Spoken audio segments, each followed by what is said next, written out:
रामपुर गांव में एक गरीब किसान राजू रहता था। राजू को हर बरसात में अपने कच्चे घर के गिर जाने का डर सताता था।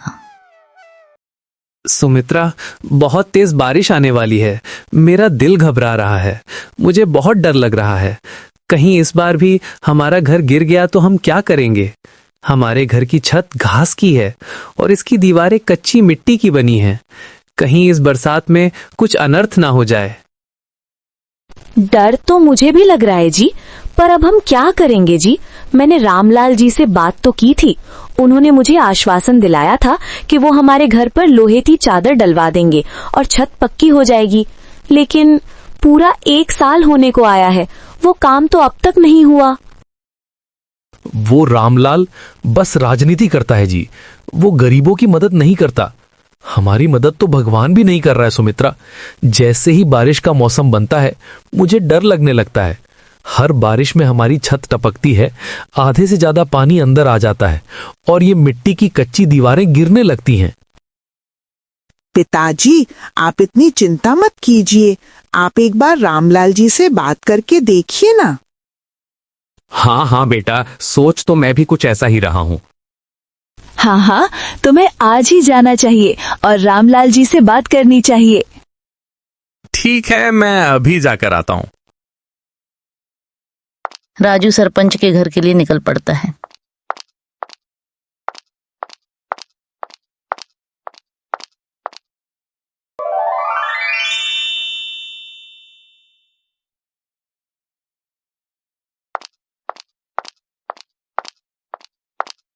रामलाल जी, इस गरीब की फरियाद सुन लीजिए। अरे आओ आओ राजू, आज मेरे घर का रास्ता कैसे भूल गए? बताओ क्या समस्या है? रामलाल जी, 1 साल पहले आपने मुझसे वादा किया था कि मेरे घर की छत लोहे की चद्दर से पक्का कर देंगे, फिर पानी नहीं टपकेगा। लेकिन बारिश अब शुरू होने वाली है और अभी तक मेरी छत कच्ची है। मेरा घर गिर जाएगा, मैं कहां रहूंगा? अरे हाँ हाँ राजू, तेरी बातों से मुझे याद आया। तूने मुझे ये कहा तो था, लेकिन देख राजू, गलती तेरी है। मैं किस किस की समस्या याद रखूंगा। अब इतनी सारी चीजों में तेरी बात में भूल गया और तूने मुझे याद ही नहीं कराया। लेकिन रामलाल जी, समस्या का निवारण करना तो आपका काम है। मैं बार बार आपको कैसे कह सकता था? लेकिन याद दिलाना तो जरूरी है ना। अगर तू मुझे याद दिलाता तो अब तक तो तेरी छत बन चुकी होती। लेकिन चल कोई बात नहीं, मैं कुछ करता हूं और फिर तुझे बताता हूं। ठीक है रामलाल जी, आप कहते हैं तो मैं मान लेता हूं। अब जितनी जल्दी काम हो जाए उतना ही अच्छा। हाँ हाँ राजू, तुम चिंता मत करो। गांव वालों की समस्या का समाधान करना ही तो मेरा परम कर्तव्य है, वरना मेरा इसमें क्या ही फायदा। तो ठीक है रामलाल जी, चलता हूँ। आप मुझे निर्णय करके बताइए आगे क्या करना है। तो बेफिक्र होकर चला जा, मैं तेरे घर तुझे बताने आऊंगा। ठीक है रामलाल जी।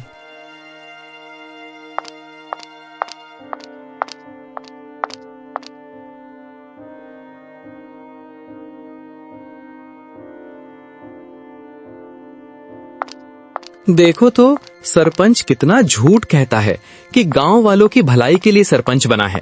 मैंने तो इसे किसी का भला करते नहीं देखा, उल्टा ये हमेशा गांव वालों को लूटता ही है।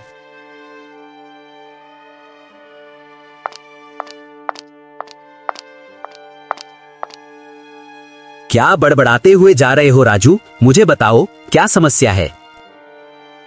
अरे ठाकुर साहब, बस समस्या ही समस्या है। एक तो मेरे घर की घास फूस वाली छत ने मुझे परेशान कर रखा है और उसकी गिरने का डर है मुझे। तूने रामलाल जी को नहीं कहा क्या? कहा तो है, उन्होंने कहा वो निर्णय करके बताएंगे। राजू, रामलाल जी बेहद भले आदमी हैं, वो तेरा काम जरूर करेंगे। उम्मीद तो मुझे भी यही है। एक छत मिल जाए उतना ही काफी है, और मुझे कुछ नहीं चाहिए। अरे तू फिक्र मत कर, तेरी छत बन जाएगी। ठीक है ठाकुर साहब, चलता हूँ। ठीक है, मैं भी अपने काम से कहीं जा रहा था, फिर मिलते हैं। राजू अपने घर की तरफ चल देता है और ठाकुर साहब रामलाल के घर पर पहुंच जाता है।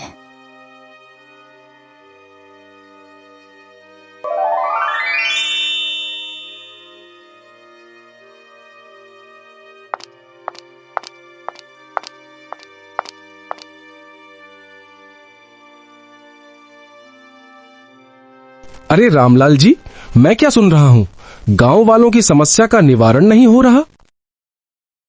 क्या भाई ठाकुर, अब तुम भी मुझे ताने मारोगे क्या? मैं गरीबों की समस्या सुनने के लिए सरपंच नहीं बना हूँ, बल्कि अपनी समस्याओं का निवारण करने के लिए बना हूँ। और तुमसे बेहतर इस बात को कौन जानता है? रामलाल जी, ये बात मुझसे बेहतर कौन जानेगा। रास्ते में राजू मिला था, बड़ा दुखी लग रहा था। कह रहा था, रामलाल जी से बात करके आया हूँ, जल्द ही मेरे घर पर लोहे की चद्दर वाली छत बनवा देंगे। अरे तो और उससे मैं क्या कहता? कब से यहाँ पर बैठकर अपना रोना रो रहा था।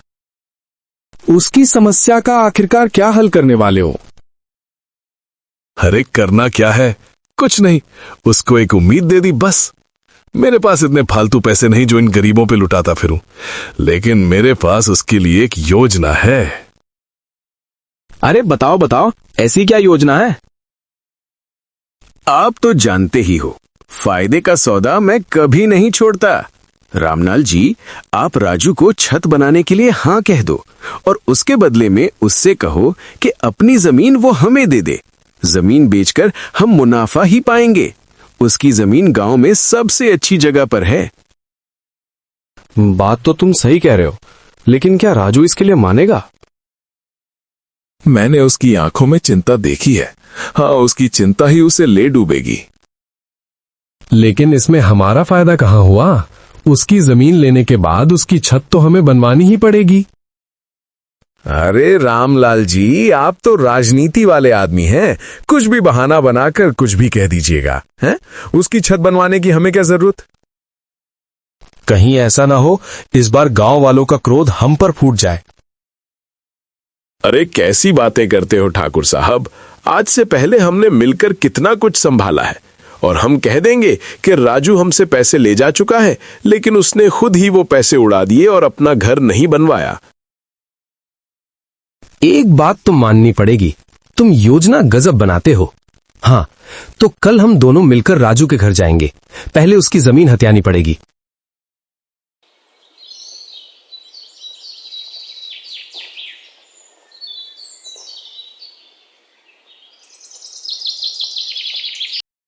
राजू अपने घर पहुंच जाता है। आपने रामलाल जी से बात की क्या? क्या वो हमारी मदद करेंगे? सुमित्रा, इन राजनीति वाले लोगों को तो तुम जानते ही हो। रामलाल ने वही राजनीति वाली भाषा बोली। उसने कहा वो सोच विचार कर निर्णय लेगा। लेकिन इसमें सोचना क्या है? हमारा घर कभी भी टूट सकता है। सुमित्रा, बहुत तेज बारिश आने वाली है। मेरा दिल घबरा रहा है। मुझे बहुत डर लग रहा है। कहीं इस बार भी हमारा घर गिर गया तो हम क्या करेंगे? हमारे घर की छत घास की है और इसकी दीवारें कच्ची मिट्टी की बनी हैं। कहीं इस बरसात में कुछ अनर्थ ना हो जाए। पिताजी, चिंता मत करिए, भगवान कुछ ना कुछ अच्छा ही कर देंगे।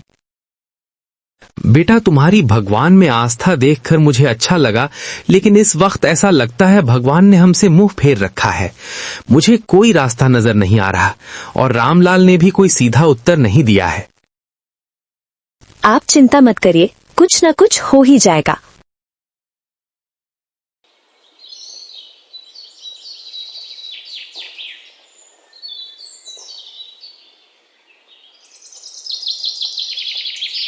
दे रे रे ना।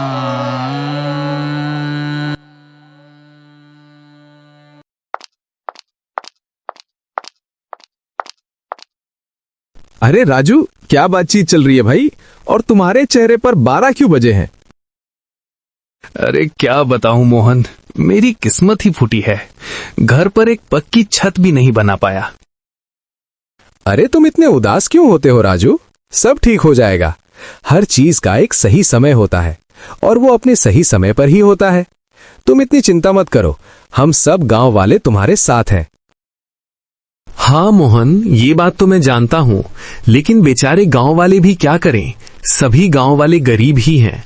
बस धीरे धीरे करके लोगों ने ये अपने घर मजबूत कर लिए, लेकिन मैं वो भी नहीं कर पाया। अरे तुम फिक्र मत करो, क्या तुमने रामलाल जी से बात की? हाँ मोहन, रामलाल जी से बात की। उन्होंने कहा सोच कर बताएंगे। अरे रामलाल जी के तो क्या ही कहने, वो तो बस पूरे गांव को लूटता फिरता है। अपने लिए पक्के महल तैयार कर लिए, गांव वालों की जमीन बेच बेच कर। गांव का ठाकुर और रामलाल मिलकर ये सब काम करते हैं, इसलिए दोनों मालामाल हो गए। बात तो तुम सही कह रहे हो मोहन, लेकिन इन लोगों के खिलाफ बोलने की हिम्मत किसी में नहीं है। हम कुछ भी नहीं कर सकते। अब सबके पास थोड़ी थोड़ी जमीन बची है। ऐसा लगता है धीरे धीरे करके ये दोनों भी हथिया लेंगे। अब मेरी छत बनवाने के लिए भी न जाने मुझसे क्या मांग करेंगे। फिक्र मत करो, हम गरीबों से वो क्या ही मांग लेंगे।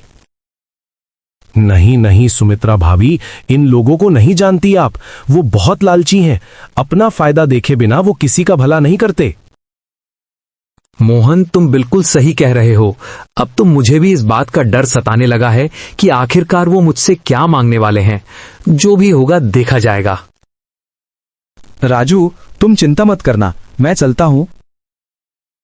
हाँ मोहन, ठीक है। बातों ही बातों में रात हो जाती है और अगली सुबह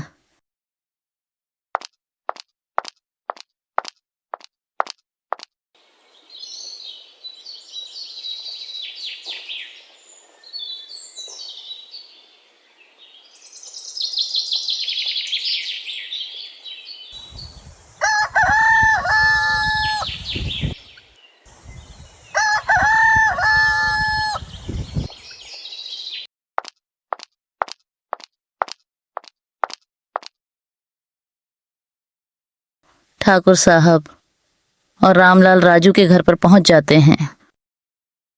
राजू, ओ राजू, अरे घर से बाहर निकल। अरे ठाकुर साहब, रामलाल जी, आप दोनों यहाँ? राजू, कल अपनी फरियाद लेकर तुम आए थे ना, उसका हल हमने ढूंढ निकाला है। घर के भीतर आइए, बैठिए, आपके लिए चाय बनवाता हूँ। अरे नहीं नहीं राजू, घर के बाहर ही ठीक है। पहले समस्या के हल पर बात कर लेते हैं, बाकी सब तो बाद में होता रहेगा। हाँ ठीक है रामलाल जी, बताइए। देखो भाई राजू, मैंने ठाकुर साहब से तुम्हारे दुख के बारे में खूब चर्चा की और उसका हमने एक हल निकाला। हम तुम्हारी छत बनवा देंगे, उसके बाद तुम्हारा घर भी नहीं गिरेगा। ये तो बहुत अच्छी बात है रामलाल जी। बताइए, आप कब तक मेरी छत बनवा रहे हैं?